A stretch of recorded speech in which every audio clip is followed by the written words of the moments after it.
Welcome to another episode of TUB, You Beautiful Beings. We have an incredible guest today.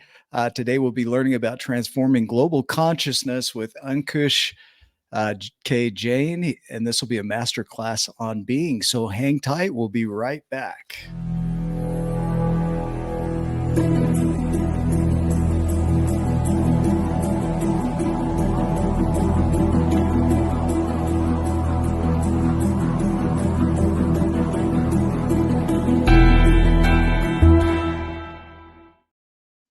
All right, welcome back. We've got another amazing masterclass that we're putting on today, and joining us in studio is Ankush Jain, and then we also have Rosa Latham here to do a little housekeeping. You mentioned earlier before we started that you have some tickets available for the event. Yeah, so just wanted to make everyone aware who's tuning in or watching the replay of this that we've created some installment tickets. So, and actually it was Ankush who gave the idea for this. So thank you, Ankush. If someone wants to put down a £50 deposit, a non-refundable deposit, you can do so between now and Christmas, so the 25th of December, and then pay off the remainder of the ticket in installments after Christmas of 125. So that's the first one. And the second one is that we have Bring a Buddy ticket. So you can bring a friend, and when you buy 2 tickets at the same time, it reduces the price of the ticket. So I think it's for about £700 instead of the usual price of £375 each. So I just wanted to share that to make people aware. Amazing. Anything else we need to know before we dive into this amazing class? I think that covers the top of it, and I'll share all the links at the bottom after the masterclass so people can click through, take a look at the website that is now up and running, tu/be/24, and I'm sure we'll talk a little bit more about the charity that we're donating the money towards. But please do share your insights and any questions as we're going along, because I'll be putting them up across the bottom. That's perfect. And we are doing the Birmingham Children's Hospital with the cochlear implants will be the donations that we're making. And so all of the proceeds will go toward that charity. So you're not just purchasing a ticket for an event. This will be life-changing, but it's going to change the lives of kids who will be here, HEAR, hearing for the first time in their lives. So Be Here is the slogan that we're using. BHEAR. Be Here, of course, BHERE, right? We got to clarify all this. Yeah. And so you're really making a difference in the world. I appreciate you being on. We'll excuse Rose to the back room here, so I'm going to remove you from the forefront. Can I just check it was streaming in all the Facebook groups as well at this point? Is that right? It is. Yep, it's in both groups. It's also on YouTube, and we'll be able to upload it later as well. Fantastic. So awesome. So today, let me go ahead and do this. And today we're going to discover how to shift your perception and interact with the world in a more conscious and enlightening way. This session is not just about personal growth. It's about contributing to a global change in consciousness.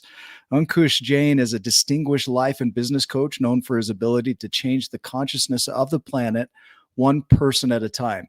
As the founder of Powerful Men's Immersions and the AJC Coaching Career School and author of Sweet Sharing, Rediscovering the Real You, Ankush brings a unique blend of simplicity and depth to his teachings, and we're lucky enough to have him on the show today. Ankush, welcome to the show. Thanks for having me, Nick. It's great to be here. You're welcome. Now, this is going to be your platform. It'll be interactive, so you'll see conversations come across the board. You're welcome to tackle any of those, and I'll be right alongside you as we go through this. And before we do dive into this, I'd like to hear, when we talk about being, what does that mean? To me, being is a really simple, straightforward thing, right? It's not a complicated concept, although it can seem like that. But for me, it's if I'm angry right now, then what I'm being is being angry, right? It's very simple. Just you substitute the word or you add the word being in front of whatever state you're in the moment. So I can be angry, or I can be happy, I can be loving, I can be kind, I can be graceful. These are all different states of being. And one of the things I didn't realize is that I can consciously create ways of being in the world and commit to ways of being in the world. And I hadn't seen that. And this whole event that's happening in May next year is an event about being. And as I've explored this kind of space for the last few years, it's had a remarkable impact, not just on me, but it's having a global impact. We'll talk more about that today, and I'm excited to share with everyone. So it's more of a perception of well, it's what creates the perception of the world, right? So it's beyond perception. It's what generates even that perception of the world. And is it something, as you talk about being, is that something that we're born with? Is it something we develop? Is it something we choose into? Like, how do you see that? Well, everyone's being something at every single moment in time, right? So someone might be being judgmental right now, right? Watching this, someone might be being open and bringing an amazing listening to get the most out of this masterclass. We're always being something. Really, what I think the power lies in is consciously deciding who we want to be in any given moment, consciously creating a way of being in the world that we'd like to be. And like I said, I didn't even realize that was an option for so much of my life. I didn't realize I could consciously decide to be loving, kind, generous, open-hearted, and so much more. I just thought, I lived kind of as best I could. I did the best that I could. I might try and, be a good person. But I didn't realize how much power I had to really commit and choose to show up in the world in a certain way. And for me, being is just really it's black and white. It's crystal clear. I can't BS it. If I'm being judgmental, I'm being judgmental. I can't be judgmental and loving at the same time. Has Right? has that made an impact in your life? Is it something that has shifted your output in the world? I think in terms of me right now, I'm heavy into AI, and I love the idea of putting in information and it comes from who I'm being and it creates an output in my world. And along those lines, is that what would you say is the biggest single impact that this has had on your world? This being, this concept of being. Well, it's not a concept, right? Yeah. It just is. It's who I'm being, who anyone's being at any given time, and has it as an impact? Like hell yeah. Um, what I can I can create in the world, what I see I have to offer, has increased, 1,000-fold, 10,000-fold, like beyond that. That it's noticed by absolutely everyone, from my wife to my parents to my clients. I mean, it's so fundamental. I've been around personal development for like 21, 22 years. And I would say, as I've explored this journey in depth over the last year or two, it's had the most impact of anything I've ever done. I mean, it's quite remarkable. I never thought I would come across something that would have that kind of impact, both on me and the work that I do. So it's not a small shift. You say come across it. How did you come across this? So it sounds like it wasn't there before. This Well, concept. I had an idea of being as a concept through my coach, Steve Chandler, who I used to work with. And we would talk about, there's what you do and then there's who you be. But I didn't really understand it until a couple of years ago, December 2021, when I started to work with Steve Hardison, also known as the Ultimate Coach. Um, I think people may be aware of that, and his branding is in the logo that I can see over there. And there was a book that was written about him, but it's not actually written about him. It's a book about being, which is, what he wanted ultimately. But yeah, working with him, and he's really taken a stand for being in the world. I started to see stuff that I just had no clue about. I had no idea about, and I'm still working with him now. He's my current coach. I fly to Phoenix, Arizona several times a year to be with him because he coaches in person, and I'm based in the UK. It's a massive commitment for me to do that, both financially, energy wise, and time wise.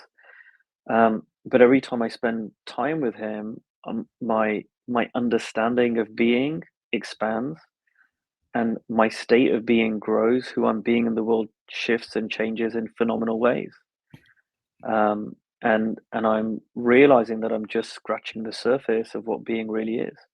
Yeah, I love this. And the commitment is a demonstration of your being flying from the UK to meet with your coach, the financial commitment, the time commitment, the attention commitment, even more valuable than money, things that go beyond the things that money can buy, your time with your family. But it just is a demonstration of who you're being so that you can show up that way. And when we scheduled this class, you wanted to talk specifically about changing a global consciousness around this being. Can you speak to that a little bit? What was your intention there, and why did you choose that as the topic of this masterclass? Yeah, I mean, it's no, I don't want to say the word embarrassing, but I mean, it was a bit unusual. A year ago, I was in Steve Hardison's coaching office, and he said, "I study world leaders, and you remind me of someone." And he said, "You remind me of Mahatma Gandhi." And I didn't really know how to take it at first. I'll be honest, I didn't like it. I had worked really hard to um, be me and be all of me, and I was like, I don't really want to be compared to another leader. But Steve kept, saying that, and he kept creating me in that way, and he started calling me MG, and there were big boots to fill.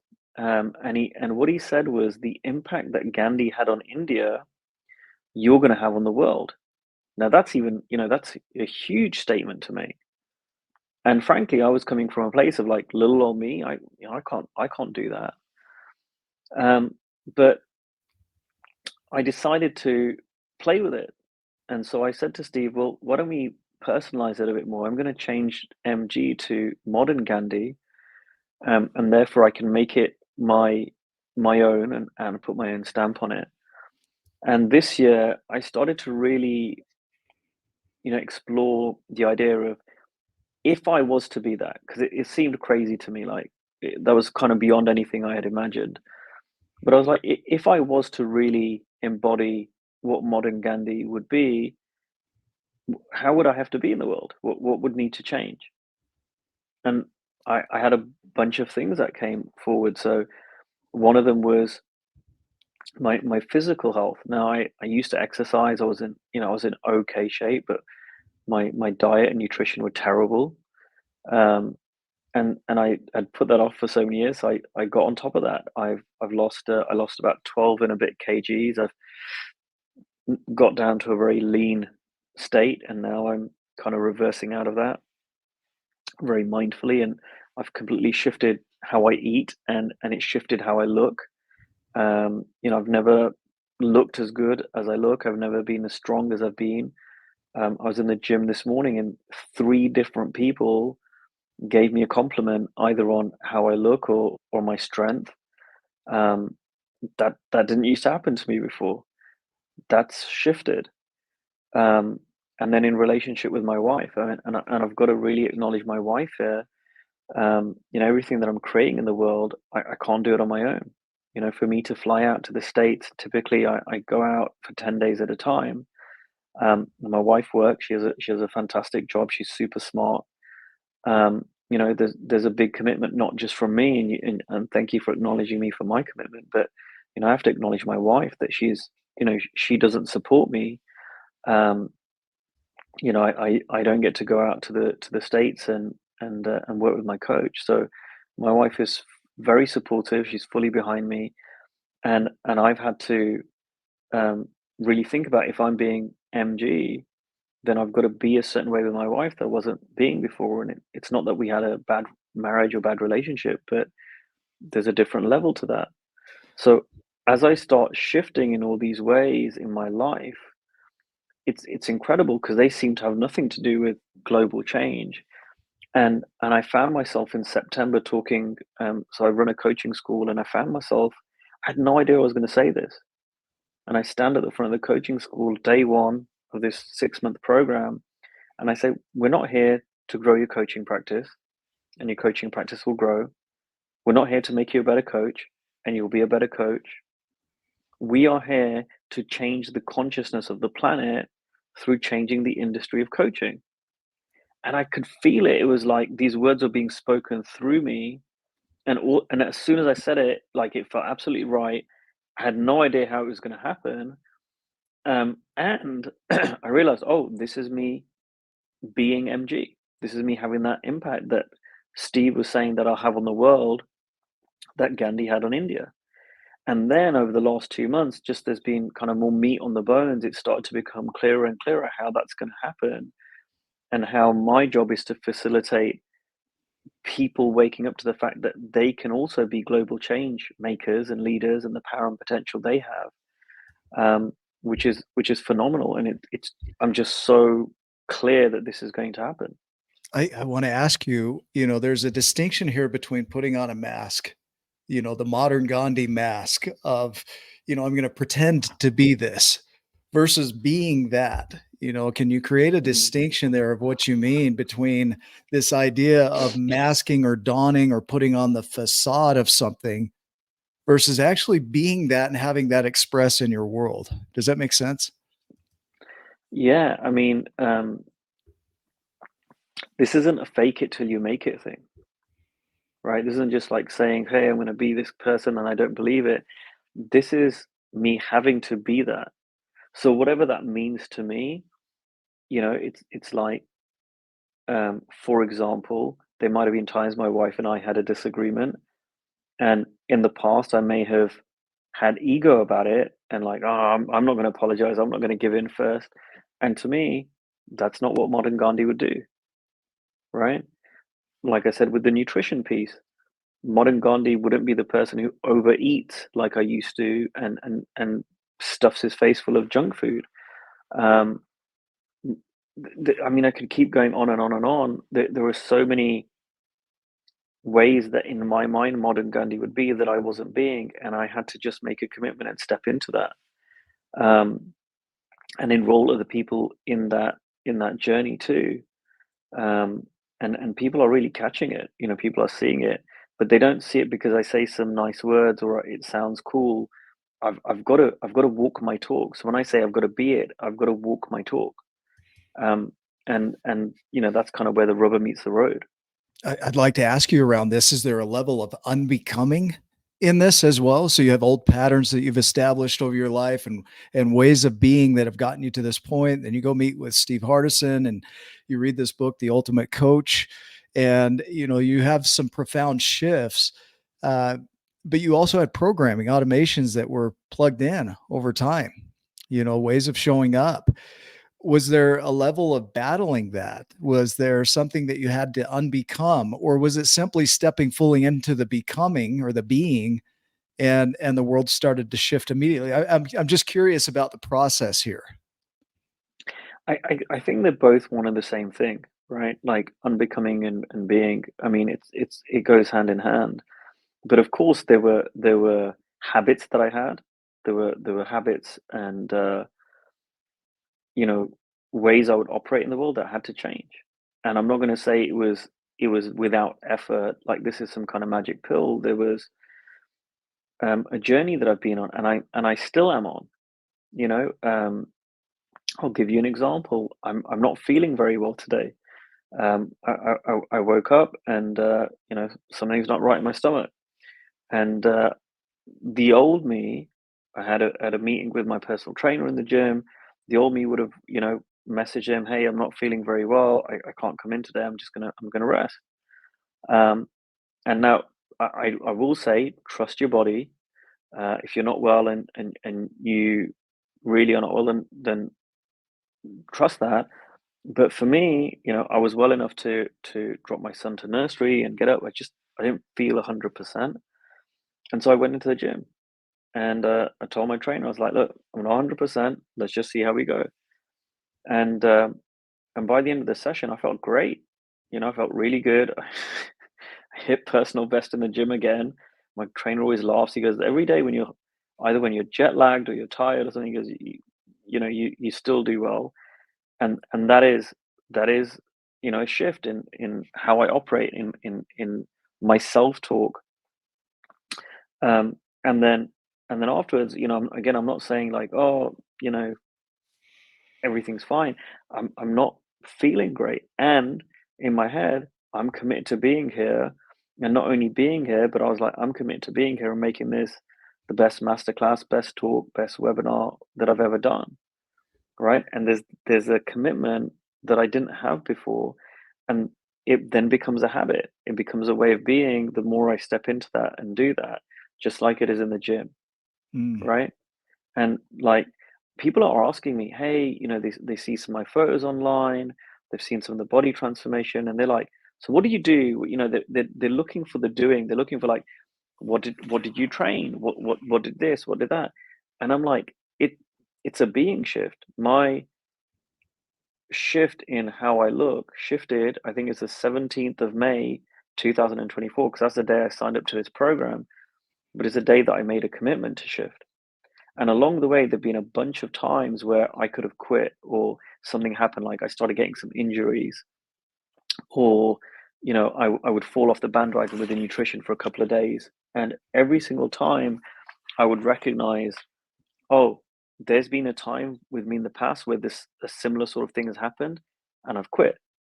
And so for me, it was like, no, the being shifted. I was committed to having see this process through, whatever it took. You know, I was working with an online trainer at the start of this program, and I was getting too many injuries. It wasn't working. So I found a personal trainer in the gym who really understood my injuries. Now, it was a significant cost. It's, you know, over £100 a week I pay, train with this guy 3 times a week. But I was just committed. I was just like, no, this is going to change. Like, whatever it takes, I'm going to do it. Whatever it takes, there's no not doing this. But that comes from who I was being, that commitment.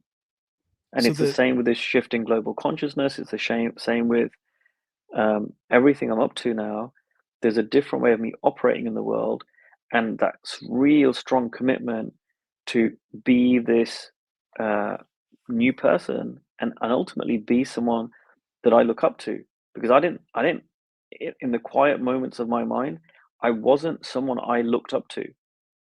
Me knowing me 2 years ago, I had all these judgments on myself, all these things I didn't like about myself, all these things I was like, that's not that person would be a role model.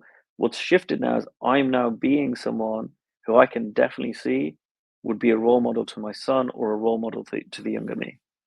yeah, I like when you talk about commitment. Steve Chandler taught, you know, that what you do is what you're committed to. It's pretty simple. If you're doing it, you're committed to it. And being goes beyond that. The being creates the commitment. I remember Townsend Wardlaw talking about the distinction of integrity. That integrity is the delta between what you say you do and what shows up in the world. And it's just the measurement between them. So you can see how committed you are by that integrity delta.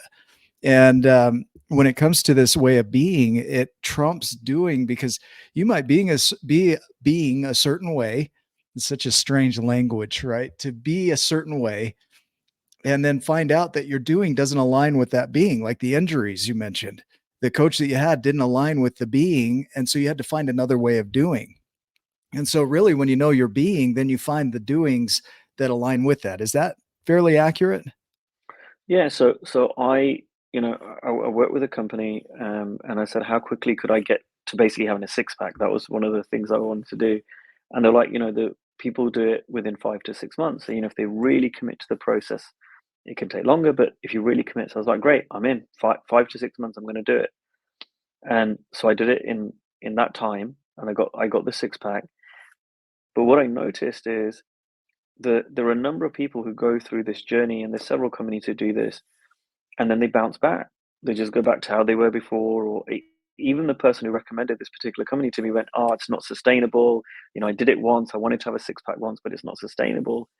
And for me, because it was coming from who I was being, there was a bigger reason. It wasn't just to look good.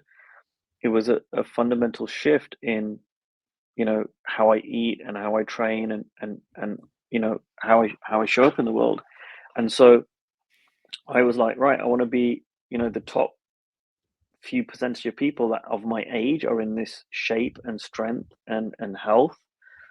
But then also now, of all the people that have done this kind of thing, I want to be in the top 1% of those to actually keep it going, to actually be someone who's like, "Oh, okay, it's not like I've done it now I'm going to go back to." And people even said this, "Are you going to eat normally now?" As if like, that's not like, Right. no. When are you And going to and fall fun, back? Right. That's what people right. wonder. Yeah. And it's funny, I've been away for a few days. I'm delivering my school in London. I couldn't weigh and cook my food, so I was eating as well as I could, but it's not the same. And I came back, and I think that's part of the reason I'm not feeling very well, right? And I'm kind of tapping into that inner wisdom of like, hey, this way I'm being now, this is just way better for you. Why would you go back, to the way that I used to be? And I'm not, and it's not easy, but it's not as hard as I might think. It's way better and more satisfying eating the way that I've been eating than it is just kind of pigging out and eating, junk like I used to. And that's just a metaphor for everything, right? It's way better for me to be more loving and kind and gracious with my wife than the old way I used to operate. I get more from that. I get a better wife. I get better marriage, Yeah. right? One way of being that has shifted is, and I wrote a post about this in the Ultimate Coach Facebook group today about acknowledgements. I actively find ways to acknowledge people. The way I used to be was like, "Oh, I don't have time, and oh, yeah, it'd be a nice thing to do." But I'm finding as I do that, I get so much out of it. When I acknowledge people, like I had great customer service in London. There was a few people who really stood out. I made sure I took, and it didn't take me ages, but it took me a little bit of time to make sure this person knew, to make sure their boss knew, to make sure their boss's boss knew. And I'm creating that.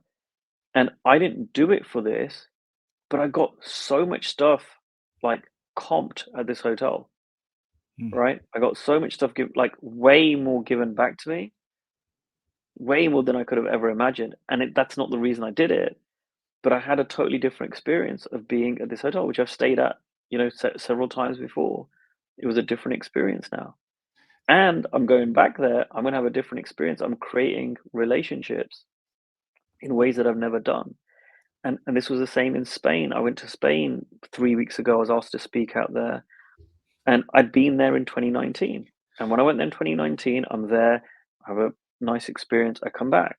This time I go, by the time I've left, I've only been there 3 or 4 days. I'm friends with the local curry house, right? I'm friends with the baker. I'm friends with the local chocolate shop. Like I've gone in and met people and I've connected to them. I'm friends with the people at the coffee house. I leave the restaurant. I went to the Indian restaurant 3 days in a row. It was an amazing restaurant. Like I love Indian food, and it's hard to get good Indian food, and you travel sometimes. And this place was as good as Indian food I've ever eaten in my life. So I went there one day, so good. I went, but the next day with a bigger group, so good. The final day, there were two groups of people going to two different restaurants. I'm like, I'm going here. There's 50 of us, and we'd already included a tip. Well, it was so good and the staff was so great and they were doing so much for us. I just went around the table and I was like, does anyone feel like chipping in a little bit extra for a tip? These waiters work so hard. It's not a lot of money for us. It's going to be huge for them, and there's no obligation. Well, I gathered 120 euros, right? Our original tip, and they tip differently in Europe, was about 50 euros. So we like just totally exceeded it. And I didn't do it for any reason. I was just doing it from my heart, for, for these people who'd really been serving us. And I go up to the main guy and I go like, this is for your staff. Like, really just want to thank you for everything you've done for us. And he was just like blown away. And he's like, no, don't give it to me, give it to the staff. And as I'm leaving, he shakes my hand and he goes, you, sir, are a great man. What you've done for our staff today, they won't forget this. This is amazing. Now, I'm not telling you this story to like big myself up. I'm like, that sort of stuff didn't happen to me, right? Because I was being different. And the people who, probably been to that restaurant, that doesn't happen to them, right? But as Yeah. I shift this way of operating and look for ways to be who I create myself to be every single day, crazy stuff like this is happening all the time, I like right? this. And I'm just Yeah. noticing it. Steve Hardison called me driving back from California about 2 years ago, and he says, I'm going to create a miracle. And I said, cool, I'd love to hear about it. So he hangs up and he calls back and he says, you won't believe what just happened. I got a flat tire. And it was the most exciting thing in the world for him. He said, watch what happens. And he went to work creating what he calls the tow truck driver distinction, right? This idea that a situation that for many people would have been upsetting or frustrating, or they would have turned into victimness. He decided he was going to play with it, have just a crazy amount of fun with it. And like you, went to work creating this experience from his way of being. And there's a video on it that people can watch about that tow truck driver distinction. And in a way, that's what you're describing here is it's not so much about what's happening in the environments, who I want to be and have that express into the environment. So I remember Rich Litvin saying something along the lines of vision is not where you're going. It's what's coming from you. Right. And in a way, this global consciousness that you're looking at creating, I'd love to hear some ideas of how people can start to step into this, or how you envision this. What is your vision around this global consciousness? How does this come to be? Mm. Does that make sense? Great question. And I didn't even know how that was going to come to be when I first said this in September, but I kept speaking it, and we create through our language all the time, right? And so I start speaking it, and I start enrolling people, and I say, just be on the journey with me.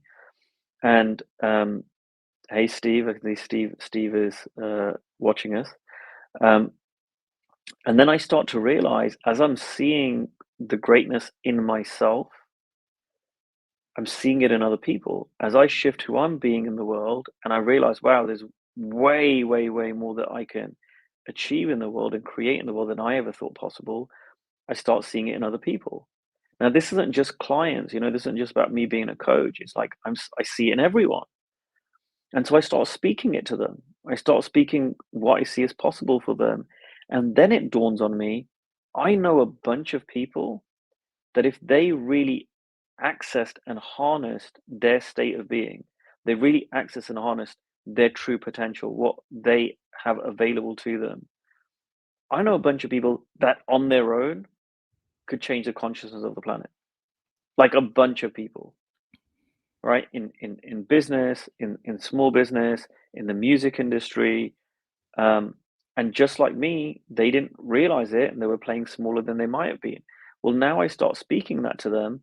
Some of them are my clients and I'll support them. And some of them are not my clients. And some of them are like, hey, you're not a client of mine. I don't care if you pay me a penny, but if I can support you, let me know, because my vision is to change the consciousness of the planet. So anything I could do to support you creating the shift that you can create, let me know. I had that conversation today with a guy who's a former client and a plastic surgeon. And he was telling me how he sees how much shift he can have in the medical world. I'm like, dude, I'm with you. You never pay me a penny. I don't care, but I'm there for you, and I really see that he can have a massive impact in that industry. So I really see it that there's the power of the individual. This doesn't have to be something where like, oh, now I need to become famous. I need to now get 1 million followers online. I need to kind of become this Tony Robbins character or something else. That's not how this is going to happen.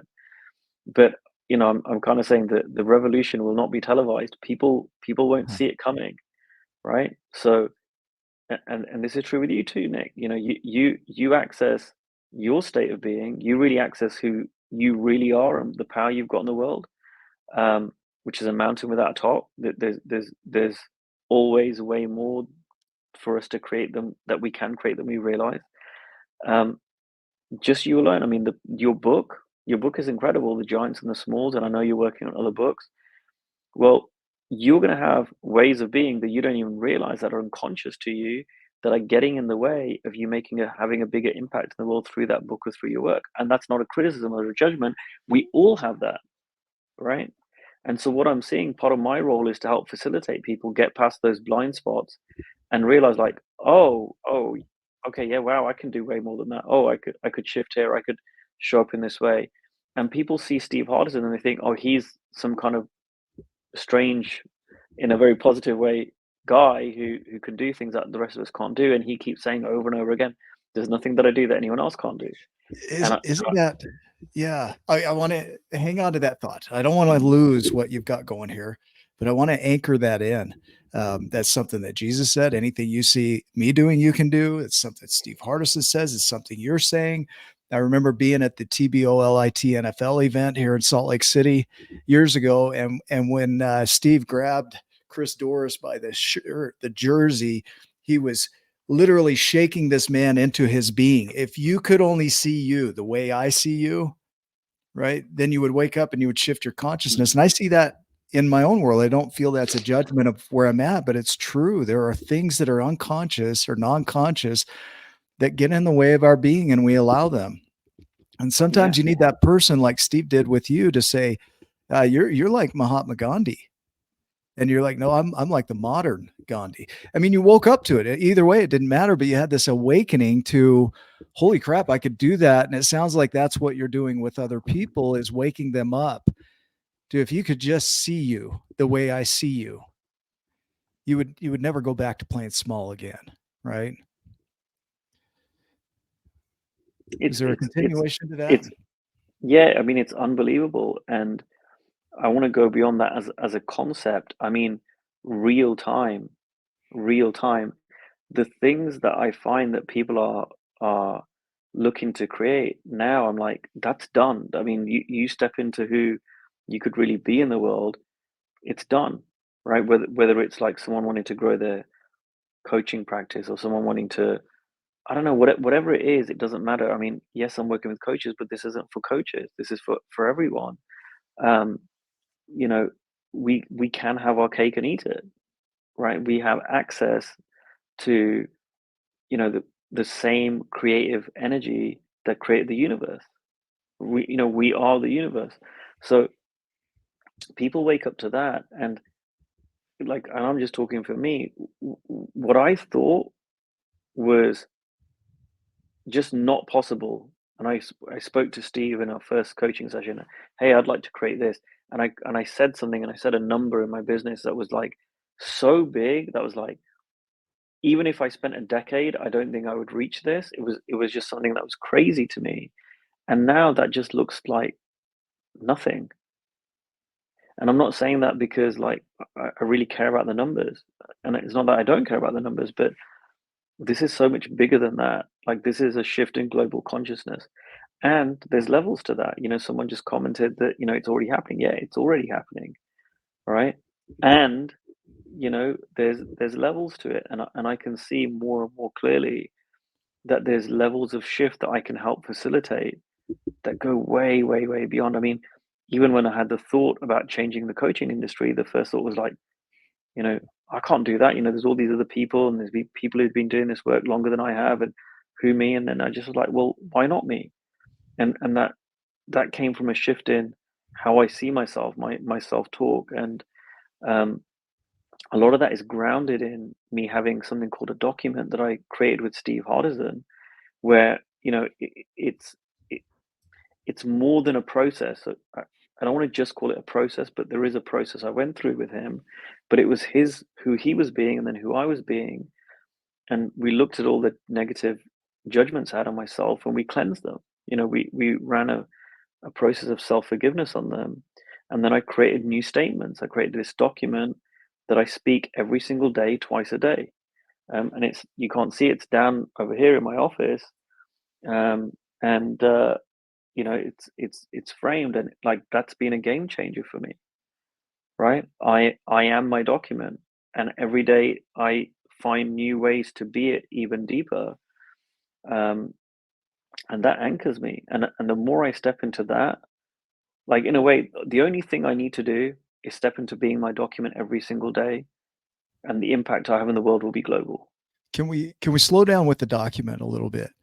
Because there's a declaration inside of that document. Some people watching this video may not know what you're talking about.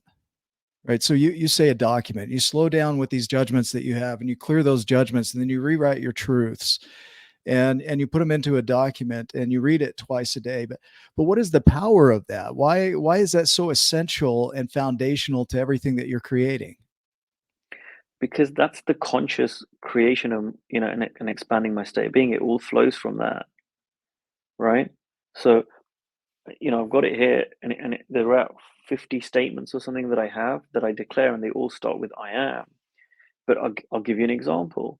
The first line in my document is I am loved and I am loving, right? I plant that seed every single day that I'm loved and I'm loving. And it's not an affirmation. It's seeing that that is actually true, and one, looking for, you know, then I awaken to look for evidence of that, and I see it everywhere. And then secondly, it's a commitment to be that.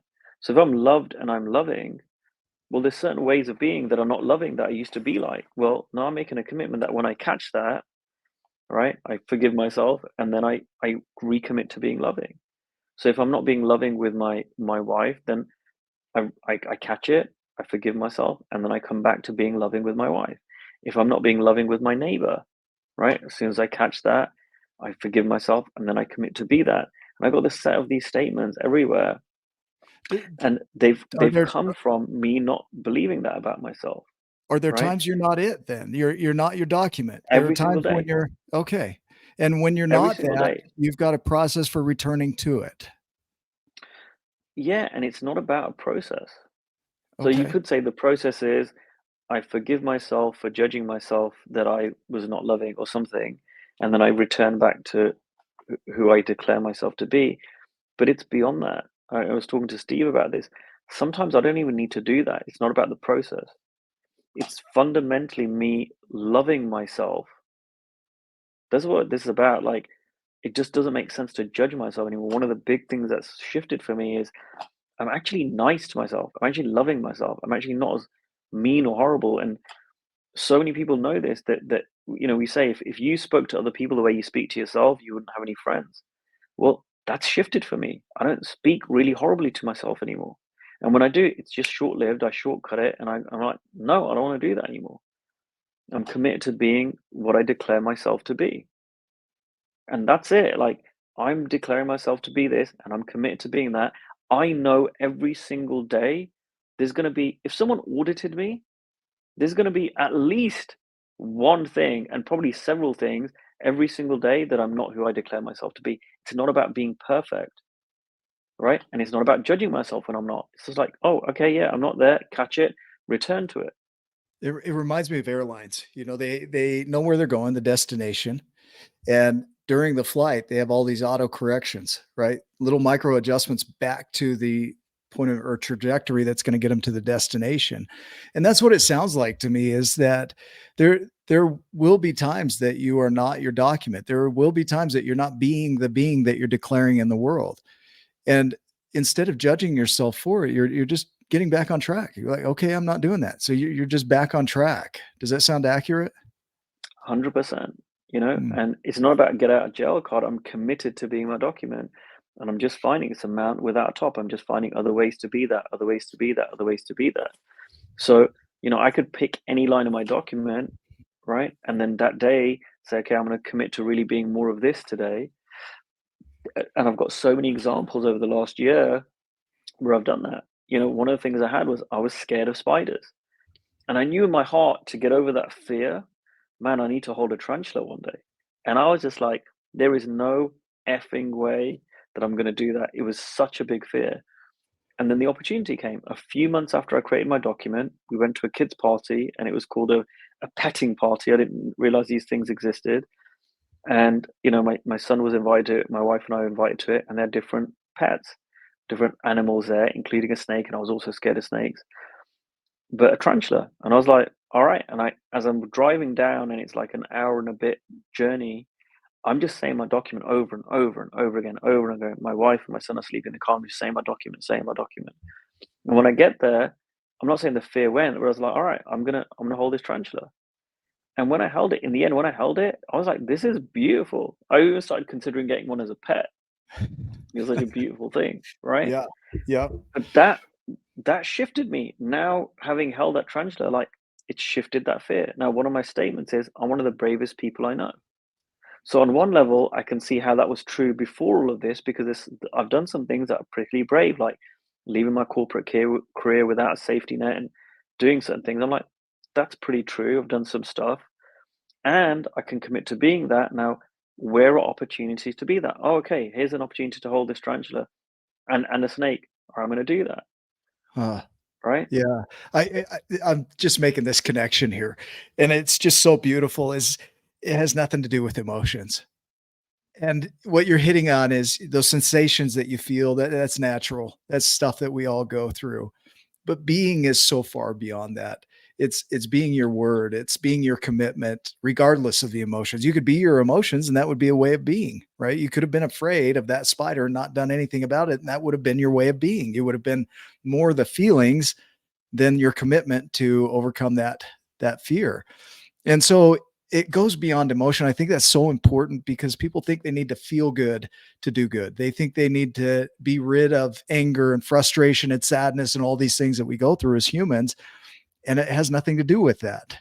Is that accurate? And can you speak more to that? We all know this to a certain level, right? I mean, how many times, anyone that's got a job, have you woken up in the morning and not felt like going to work? But you go, you don't go, oh, because I don't feel like going, therefore I'm not going to go in. Well, we've had the, experience of, I don't feel like working out today, and then you work out and it feels pretty good. Our feelings are a really bad predictor of how we're going to feel in the future. They're really bad future predictor. We all have some experience of this. And it's so, being someone that relies on my feelings, and there were areas of my life where I did, where I would rely on my feelings to decide or dictate what I was going to eat and how much I was going to eat and where I was going to eat. It's not good, like. And since changing this, there's sometimes like, oh, maybe I'll start eating the stuff I used to eat, and then I feel terrible. It's not being good, right? And Yeah. we all know, like, eat this. Like, Steve Hardison told me once, people ask him, the guy's 69 years old, he looks incredible for his age, and that's even more crazy, the fact that he's diabetic. And he said, people ask him, hey, what do you do, man? Like, in the gym, what do you do? How come you look like this? And he goes, it's not rocket science, right? Do this, don't do that. Eat this, don't eat that. And he said this to me on, I think, like, our first coaching session. And I was like, it really is that simple. There's no, It, like, it just nails it, right? magic thing. Yeah. This activity is going to create this outcome. Do this, you're going to get that. Yeah. And it's proven. Um, this is also powerful. It really ties into what you're demonstrating. Is your way of being is a demonstration of what you're enrolling the world into. This global commitment, this global consciousness, you're being that now so that you can express that into the world as a global consciousness. You're being a demonstration, an enrollment, so to speak, of what being is. So when people come to you and they say, hey, what's being? You don't have to describe it as a concept. You can show yourself as an example. Does that sound accurate? Yeah. I mean, I said this to Steve. I said, I'm seeing that if I'm, and I say only, right? But it's not only, but if the only thing I do is commit to being my document more and more each day and really step into that, and then just do everything that I was doing before, but from this place of being, the consciousness of the planet will change. I don't need to go and do a bunch of stuff, because it looked like that originally, like, oh, we'll have to be flying around the world and doing this and doing that and whatever. And then it dawned on me, no, if being is all that we're saying it's cracked up to be, if being is really that transformational, that's all that I need to shift. I need to shift my being, and that's what's happening. I'm shifting my being, and my conversations are different. My interactions with people are different. The impact I'm having is different, just everywhere that I'm going, right? Like in the gym, it never happened to me that people would shake my hand and congratulate. Like that's just never happened. Or going to a hotel and I'll give you an example. So one of the things that I commit to being is acknowledging people. Well, through my acknowledging of this couple of staff members who did a great job for us, I end up meeting the general manager of this hotel, and he gives me his card. And he said, next time you're in London, let's have a meeting. I'd love to know what you're up to in the world, and let's see how I can support you. Right? I've tried to get hold of this guy before. I couldn't get past his gatekeeper. Now, through who I'm being, in terms of acknowledging his team and whatever, I got his card directly. Let's talk. Let's meet. Right? And Yeah. people are going to go, oh, you're lucky, or you're in the right place at the right time, or someone. No, it's not. It's not someone's done something for me. Right? It's like, oh, I shift my being and I have different interactions. Immediately. Yeah. Immediately it starts changing. And it's right in front of us all the time. It's such a beautiful thing. It's so simple, right? So simple, but not necessarily easy. It's something that you practice. It's something that you're committed to. You wake up and you might work on your entire declaration statement for that day, or you might work on one item from it. But that declaration is a commitment of being that thing that you wrote on that sheet of paper. And it goes beyond that. It assimilates and becomes who you are. And I would wonder, as we've had this conversation, is there a question around being you wish somebody would have asked you or would ask you? Is there something you would want to really speak to around being? Well, I'll tell you what, a question that I do get asked from some people is like, can this really work for me in this situation? And it might be someone who's like, but I'm in debt to this degree, right? Or I'm struggling with X or Y, or, hey, I'm older than you. Could I have the same shift in my body? Or, and the answer to me, like, my answer is always yeah. I've never come across something that's had the impact that this work has had, like, ever. And when I'm talking to, some people listening to this are going to be coaches or people who are doing this work with others. I'm like, you wanna see what we've got here. You wanna see this technology. It's not technology, but let's just call it that. You wanna see what this technology of being is. You wanna see what we have access to. It's unbelievable, and no one realizes. Even within our community, people don't realize what we've got here. And I'm like, oh my God, if people knew how powerful this is, if they knew what was available to them in their marriages, in their relationships, in their businesses, in their bodies, I mean, literally everywhere, with their finances, it's unbelievable, right? It really, really is. And, we've got such, shout out to everyone involved in the being movement, Eric Lofholm, Elisa, there is so much stuff available at no cost, right? You buy a book for 10, 20 pounds, 20 euros, whatever, $20. And then you get access to a free Facebook group with a ton of stuff in it for free that you can revel in and enjoy and have some of the biggest shifts in your life that you've ever had. And even this event, like, I'm not getting paid to speak there. Gary Muller's not getting paid to speak there. All these people that are coming in and speaking, they're not getting paid to speak there. And we could, and we've got other stuff going on in the world, right? And all the money is going to charity, to an incredible charity, right? So if people woke up, like, whatever price you buy a ticket at, and there's a few different price points, like, if you paid 10 times that much, it would literally be the bargain of the century. If you showed up and had ears to really listen to what's being shared, I'm not kidding you. Right? I was fortunate enough to be at the London event last year, which was a one-day event. This is a 2-day.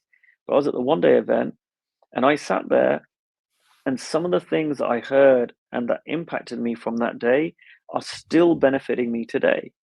I got my money's worth and then some, and I was helping organize it and I bought a ticket, right? It was incredible. It was really, really the best investment.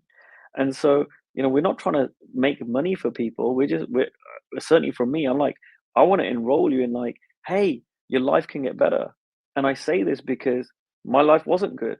Some people who know me or read my book or sometimes they'll hear some of the stories I tell. For me to be who I'm being today is insane. I mean, literally, it's insane. The guy that I was, how insecure I was, bullied at school, unpopular, just low self-esteem. There was a point in my life where I thought I was worse than shoe under someone's foot. And for me to go from being that guy to being someone now who's talking about changing the consciousness of the planet, that's insane, right? And so I often see people who are like, oh, well, this worked for me. I'm like, you're like 100 steps ahead of where I started from, right? So please just know that you just bring your listening, you just bring openness, and you come to the event, like it will benefit you. And you know what? If you can't, at least use the group, at least use the free stuff that's available. I'm assuming if you're listening to this, you feel something that's going on here, right? And look at the shifts and impacts that are happening for me or for other people. And I try and share it in real time. When something's shifting, I'm sharing it in the Facebook group, not because I'm trying to get clients or I'm trying to do anything. My coaching practice has been full ever since I started working with Steve Hardison.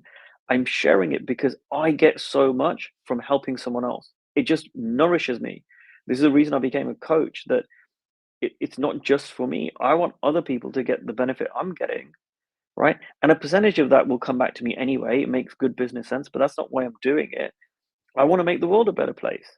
You call me a, dreamer, call me naive. I don't care. But I want people to benefit. If I get something good, if something helps me, why wouldn't I want to share that with other people? Why on earth would I not want to do that? So that's kind of where I'm coming from. And I'm willing to be judged for that. I'm willing to someone say it's a cult or you're evangelizing, because I know it isn't. I'm just so, so, so keen for people to get some of the shift that's available to them that they don't realize. Yeah. I love the way you say, it's where I'm coming from. It's just such a clear statement of who you're being, right? It's where I'm coming from. I know where I'm coming from. I know what's coming from me. And it's all an expression of that. And like you say, we live in a limitless universe. We have limitless possibility around us. So the only thing that could transform that would be our ability to see it. And the way of being is the way to shift your way of seeing it, because the universe is always there. It hasn't changed. I think of Byron Katie's quote that says that, if we think the problem's out there, then there's no hope, that we're consistently suffering in paradise, and paradise never changes, but our being does, our way of seeing it does. And I think that's what you're demonstrating today, is that it really comes back to us deciding, who am I going to be in this world, not as a mask or a facade, but who am I committed to create myself as, to create my world. Is there more to add to this as we come to the end of this session? Well, before I finish, I just want to acknowledge a few people, right? I really want to acknowledge first my coach, Steve Hardison. I'm here because of the work we've done together, and it's, he'll always say the power's in the listener. So it's a co-creation. It's he and I doing that together. And I love everything we do. I'm so grateful for him and the impact he's had on my life. I love you, Steve. Thank you so, so much for everything. I want to acknowledge everyone in the being movement and all the time and effort and energy they put into this stuff. I mean, it's phenomenal. Everyone who's organizing this event and putting their time, effort, and energy, Matt Smith, Fiona Ross, Rose Latham, yourself. I mean, so many people, all the speakers that many of them are flying in and giving their time. I mean, if you really stop to think about it, just the fact that you are listening to this is a result of hours and hours and hours of commitment from a bunch of people that don't even know you. If that isn't uh, evidence, right, that the universe is a loving place and wants you to succeed, I don't know what it is.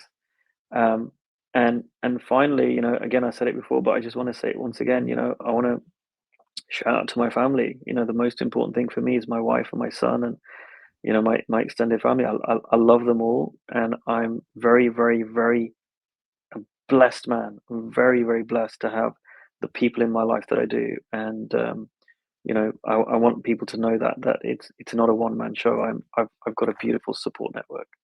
I think it's beautiful. I just appreciate so much what you've taught today, the fresh view on being and what it truly means to be, and how your way of being is going to express in others an example of how to be for themselves. And I mean, if you can put yourself in front of the right people, or not even the right people, but people who can have influence in the world, their way of being could have influence, and it wouldn't benefit you in any way other than they're creating the impact that you have in mind. And so I think that's a beautiful dream and vision. And I think it's very reachable. And the idea of a revolution that wasn't televised is another powerful statement that they won't even know it's happening. And that's what we're about here, is creating a revolution of being, of who you are and who you think you are, and showing up in the world powerfully. And is there anything else as we wrap up that you wanted to share today? All I wanted to say is, every single person that's watching this, every single person, I don't care what's happening in your life, where you are, we've never met, or we might know each other, just know that I love you, really. And I am 100% supportive of you having a better life and stepping into your state of being. I really believe a rising tide lifts all boats. Thank you.